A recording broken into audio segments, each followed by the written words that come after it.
Now, getting into the Department of Labor clarifications, earlier last week, the Department of Labor did clarify that the effective date is April 1st, 2020.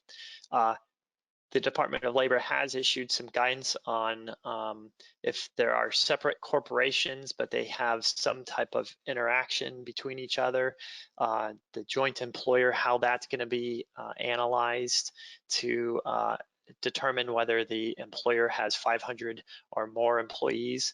And it's basically the joint employer test under the FLSA that the Department of Labor is going to put in place for that consideration. And also the Department of Labor has issued some guidance, but we're still waiting for a lot on how employers with fewer than 50 employees are going to apply for an exemption from the paid sick leave requirement.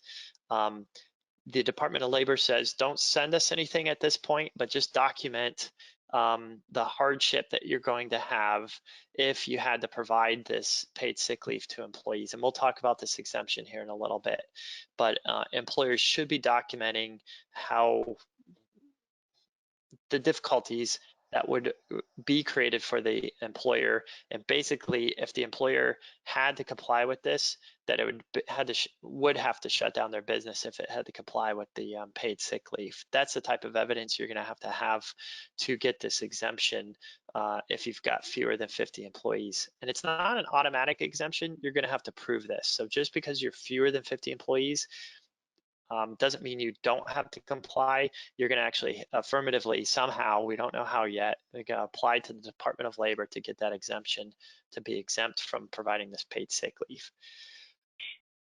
Now the layoff and furloughs, some great clarifications came out Saturday from the Department of Labor about when employees are entitled to take the paid sick leave. The big question, overriding question everybody had on this paid sick leave was, well, look, what if my business is closed because of an order here in the state of California, the governor's order saying I can't run my business, or in the situation of restaurants, my business is substantially closed and I can only do takeout or delivery, and I have to lay off or furlough a lot of employees.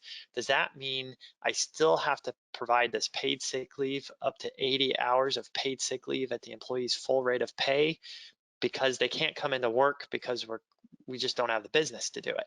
The department came out on Saturday and said, no, you don't have to provide the paid sick leave if you've laid off the employee or you've furloughed the employee. They're not entitled to this paid sick leave, which was a huge relief for a lot of employers across the state of California and across the country. So if you've laid off your employees or furloughed the employees, or simply have them on your payroll but can't bring them in because of lack of work, that's not a qualifying reason that entitles the employee to paid sick leave under the FFCRA. So some employers got some relief from this, a lot of relief with this guidance. Now, they have also explained that closures, if the employer closes their place of business, the employer will not need to pay the paid sick leave under the FFCRA to any employees if they're closed. Now, I've got these numbers on this slide, number 26, number 24, 25, 27. It's referring to the frequently asked question that the Department of Labor is explaining this. And I'll provide you a link to those the frequently asked questions in the Department of Labor's responses. So if you want to go and look up that explanation, it's more detailed than what I have on the slides here. You can go back to the actual question and read that for yourself. So I'm trying to provide that reference for everybody on the call when they're looking at these slides later to take a look at that. Now, the 500 employee threshold, we've gotten some really good guidance on this as well. What time period do you look at to determine if I have 500 or more or 500 or less employees to see if this law is going to apply or not apply to me?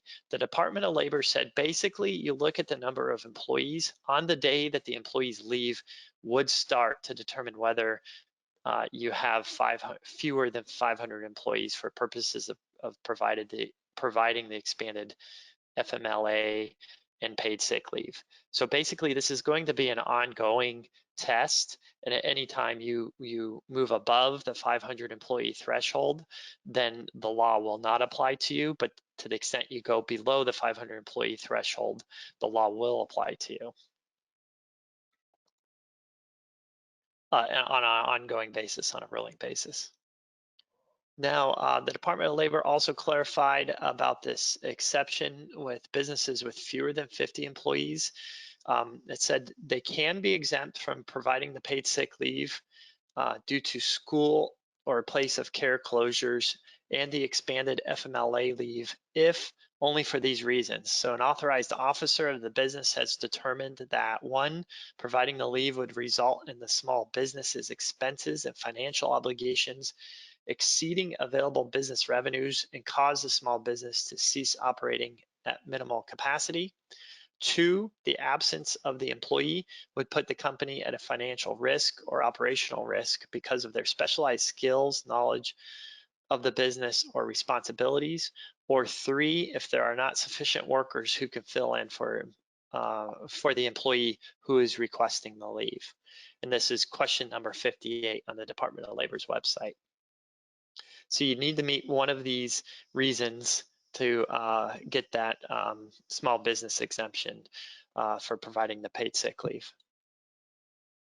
But as I mentioned earlier, it's very tricky. The small business exception only applies to paid sick leave or the expanded FMLA leave if the employee is taking leave due to school or place of or the child's place of care is closed. Again, under the paid sick leave, reasons 1 through 3 would not, if you're a small business, you still, and meet one of these exemptions, you still have to provide the paid sick leave if the employee is taking paid sick leave for reasons 1 through 3 under the paid sick leave.